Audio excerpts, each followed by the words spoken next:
What is going on, guys? I am SceptileMC, your George, the coach of the San Francisco Arcaniners. Now today I have for you a very special video, a very important video. Now this video is the finals of GBA Season 5. Who would have thought that the new expansion team out of the D-League, who apparently had one of the worst drafts, is going to make it this far? Now, we're facing Dan. We're facing the St. Louis Rampardos. Now, Dan or aDrive is a very unpredictable battler. He's a very good battler, and his draft is very scary. It puts a lot of pressure on my team. I had to run this team, or else something on his team is going to destroy me. So, we'll see exactly what he brought. I'm really hoping he brought what I expected him to bring. Now, on my side, you see the Miltank, the Crawdon, the Nidoqueen, the Goodra, the Scizor, and the Megalopony. Now, if you want to see my team, I have a team build video. It's in the description below. I do suggest you go check that out. Now, his team, he brought the Uxie, the Sylveon, the Victini, the Aggron, the Heracross, and the Salamence. Now, I expected him to bring pretty much all those mons except for the Uxie. Maybe not the Sylveon too, honestly, because I have a lot of checks to that, but that's what he brought. He brought the Victini, the Aggron, and the Heracross, and the Salamence, which all are pretty obvious mons. Whether Victini is physical or special, I don't know. If the Heracross is Bandit or Choice Scarf or AV, I don't know. If the Aggron is offensive, defensive, I don't know. And the Mence, I'm assuming, is Dragon Dance because that's the best set for him. Now, I think he's going to lead off here with his Victini or the Uxie or the Mega Aggron. So what I'm actually going to do is I'm going to lead off with my Miltank because I am a defensive Miltank. I do have the thick fat as well. It's my way of dealing with Victini as he goes directly into Salamence. And all I could think is, why would he go directly into a sweeper? Turns out the Salamence is not a sweeper, so my prediction there was wrong. He gets off the Intimidate, which is not very good. I know I can't set up rocks here because I know exactly what he's going to do. He's going to drop a Draco Meteor right on my face. I'm going to go into Proto right here. And it turns out he's going to drop this Draco Meteor, and we're going to see how much this does. I'm very specially invested into this, just into my Proto right here, and it does almost half. Now right here, I'm like, well, if he has a Draco Meteor, he has to have the Fire Blast, and I can't stay in. I physically cannot stay in. I can't over-predict like that. I can't lose my Scizor this early on. So what I'm going to do is I'm going to go into my Goodra right here to take the Fire Blast, as he actually drops a second Draco Meteor. Now, my Goodra is just going to take a bit of damage here. It's going to take about maybe 60 damage, put me at like 130 something, 124, so take about 73 damage, as he's now -4. So this is Life Orb. I counted this as Modest or Naive or Rash, whatever you want to call it, in case he has a physical move. I'm assuming his moveset at this point is the Draco, the Fire Blast, the Earthquake, and the Bruce, because that makes the most sense because he has the Life Orb. Now, here, I want to make a double switch. I could have Iron Tailed, but I didn't want to... I didn't really want to miss it. What I'm going to do is I'm going to go into my Nidoqueen right here on the Sylveon as he goes into Uxie, go for Sludge Wave, and you guys can see that that doesn't do anything. So I calced it, and I'm like, this is a specially defensive Uxie made to beat my Nidoqueen. Turns out it's not a specially defensive one, it's just an AV one, but you guys will see later on that doesn't really come into play too much. He's gonna U-turn out right here, predicting me to want to switch. I couldn't stay in. Like it's a struggle for me right now. I'm behind on the momentum. I'm behind on everything else, and he gets a free switch out into his Salamence now. And all I can think of is, fuck. Well, he's either gonna Fire Blast or drop a Draco Meteor. If I were him, I would just drop a Draco because it hits everything on my team, and I have to sack off my Scizor right here. So, turn 4, 5, whatever, I'm already sacking off my Scizor to a Draco Meteor from a Salamence. There's nothing much I can do, really. I didn't expect a special set, so I didn't prep for it at all, honestly. I didn't even consider a special set, which was my problems, my bad right there. But he's going to take me out there with the Draco Meteor. I'm going to go right into Megalopony. I know I can outspeed. I know I can take him out, so what I decided to do is just fire off a return. On this turn, I almost clicked low kick, predicting the Mega Aggron. However, return is my better play. I should have brought Retaliate because this thing would be at a range where it would probably be dead at this point. Because I expected him to know that I like to run Retaliate on my Megaloponies. Didn't do it on this set. Probably should have, but hindsight 2020, right? We go for return. It does about maybe 47-8%, just under that halfway mark, and I can't stay in. I can't stay in against this thing. I'm going to go into Gamings right here, as I believe he's going to make a double switch. So Dan is just predicting and predicting and predicting on every single turn. He's gonna go into Cerebro. Now here, I'm expecting a U-turn again, or just a psychic type move like maybe the Zen Headbutt or the Side Shock. Turns out he's just gonna go for knockoff and knock off my Chopper Berry. So now my Miltank is not able to take on the Heracross at all. So I have to be at max HP if I want to survive a Choice Scarf Heracross attack. So that's what I'm trying to be at here. I got up my rocks, which I guess is a good thing. However, he's just gonna U-turn out and go back into Salamence. Now, this is a play right here where I want to kind of talk about it a little bit. So I figured, look at the amount of health he's at. On a set like this, I would run the Roost. I feel like the Roost is a great way, especially because it's destroying my team. I would want to Roost up right here. So I'm going to make the switch into my Mega Lopunny, because if I can force him out after the Roost, he's not going to get a lot of health after that. Turns out he goes for Draco Meteor, and because he's modest, max special attack, it's actually able to KO me. The crit did not matter. He was able to KO me, and I lose my Mega Lopunny. Now, at the time, I wasn't too afraid of this, because I was like, well, he has the Scarfers anyway. He's going to have a Scarf 15 or a Scarf Heracross. It's unfortunate that I lost my Mega Lopunny there, and you guys are going to see it's going to come into play a lot more later on in the game. So I'm going to switch into Crawdon, get the revenge kill. It turned out that he did not have the Roost on this set. He actually has Tailwind on the set. So I'm just predicting his sets completely wrong right now. He's going to go into Mega Aggron as I go into Water Hazard. Now, I could have predicted him to over-predict, but I just can't. I can't risk losing a Pokemon here that is a win condition. Now, Crawdon's a win condition. I can't stay in predicting him to not go for a superpower. Whatever he wants to do, I can't predict him to over-predict. And he's going to go for a Heavy Slam, so I could have stayed and gone off a Crab Hammer, which would have actually really helped me out.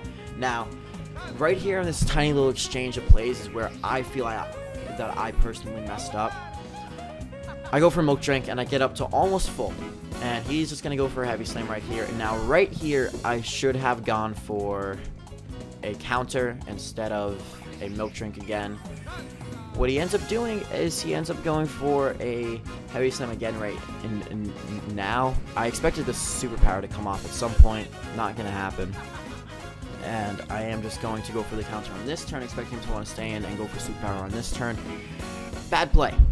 Very bad play. At that point, I've committed to Milk Drinking until I was at full. I should have continued to Milk Drink, because I could have taken a close combat off this thing, not been at a poor range of health, and it would have been all fine and dandy. I switched to Nidoqueen, and he goes for Earthquake. So again, I'm making the plays that I have to make in order to ensure that I can keep my team around, and he's just predicting me every single turn. There's not been a turn where he has not predicted me. So Dan's a little prediction happy right now. He is a little prediction happy. He's going to go for Earthquake again. I know my Miltank can take it, and I know he's most likely choiced, but he's not choiced. He's not choiced. So if I had my item, if I had my Chopper Berry there, would have been a lot better, but I don't. And he just straight takes me out with close combat. Yay. I'm going to go out into Crawdon now, because Crawdon is one of the only things that can stop him, especially because he got off the close combat. I can't take him out with Aqua Jet yet. I need to bait him into using close combat again. So I do that. I switch out into Nidoqueen in order to force him into -2. And apparently, this entire time, he thought I was a Choice Scarf Nidoqueen, when I am in fact bold with Life Orb. And this is gonna fuck me over right here, because I needed damage off on the Heracross. So I go for Sucker Punch, and he switches expecting me to be Choice Scarf when I wasn't. And I don't believe that was just... It's not something I could have controlled. I bluffed a Choice Scarf without actually using the Choice Scarf method. It sucked. But anyway, I'm gonna get some damage off on the Uxie right there. Using Sucker Punch, I just wanted some kind of damage. It didn't do a lot, but now he goes into this, and I see the leftovers, and I'm like, well, I'm not gonna let you get up a substitute for free. You're obviously gonna go for substitute here. So what I do is just go for an Earth Power, expecting that from him, and I guess he's just like, okay, well, I don't want my Victini on a too low amount of health, So he's just going to go for a V create right here, I believe. And I'm just going to actually predict him to attack on this turn. Just going to go for a Sucker Punch. And we got a prediction right this battle. So I guess we can try to say good job to that. We got a Life Orb though, and yeah, we just have to hope that Crawdaunt can pull something out of its ass right now, because Crawdaunt is our only hope right now.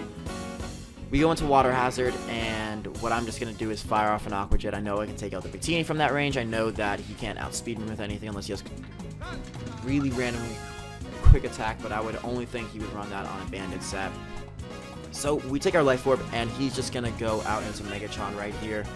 Megatron the Mega Aggron, and I don't have a play right now. I just got to switch out. I have to switch out. I need to find a situation to where I can try to set up with my Crawdaunt, and I got to get a +2. I can win if I get +2. If I get +2, I do actually win the game. He is going to go for a superpower right here, and I know he's going to switch out into Sylveon on this turn. Don't really have a switch in though. Don't have a double switch to make, don't have anything to make. I have Iron Tail though, so I gotta rely on Iron Tail hitting. Iron Tail you have to hit right here. There's not a question about it. Iron Tail 100% needs to hit. Does it connect? It does. Get it off. It puts him down very low, and then I do a very stupid thing. I do probably the stupidest thing that I could have ever done. I go for Dragon Pulse. I misclicked, and I should have gone for T-Bolt. I should have gone for Fire Blast. I could have gone for Iron Tail again. Probably meant to drop a T-Bolt, so it would have killed from that range, but we don't, and the Sylveon actually stays around, which could have come into play a tiny bit. Not really. I don't see how it could have, because all of his Pokemon had moves to actually take out my Crawdaunt, except for the Uxie. I would have to get the Uxie in, but I did not think that would be happening, guys. I'm sorry. I did not think I would get Uxie on all on its own. He goes into Mega Aggron, and this just confirms the fact that he didn't go into Heracross. He goes right into this. This thing definitely has the superpower, and I go for Crab Hammer, and it brings his down to roughly maybe 40%, and he goes for superpower and takes me out. So guys, that's it, Arcaniners Nation. That is it. We lose to Dan 3-0 in the GBA Season 5 Finals. Huge congratulations to aDrive. Huge congratulations to the St. Louis Rampardos organization for their final season. St. Louis Rampardos' final season in the GBA. So, guys, if we had to lose, I'm kind of glad it's to Dan, because we've never played him. He's the one that just came out of nowhere in the regular season. He was performing averagely, and then came into the playoffs guns a-blazing and just started destroying top threats. And you know what? I took him for granted here. I did take Dan for granted, and he has shown me that I have a lot to learn personally, and the next season of the GBA, we are going for gold. That is what I want to see, guys. The Arcaniners Nation is in GBA Season 6, if you guys did not already know that. It's my official announcement, I guess, and we are going to be going for gold. We have gotten to the championships in our first ever season in the GBA. Now we don't want to get to the championship. We want to win the championships. So, guys, I want to thank you all for your support. I will do an analysis of my season within the week. And yeah, guys, so for the final time in GBA Season 5, if you enjoyed, please comment, like, rate, and subscribe. We tried our best. We did our best. Wasn't enough this season, but I'll draft better. I'll play better, and we will come out on top. So guys, if you enjoyed, comment, like, rate, and subscribe. I am SceptileMC, or George, the coach of the San Francisco Arcaniners, and peace out.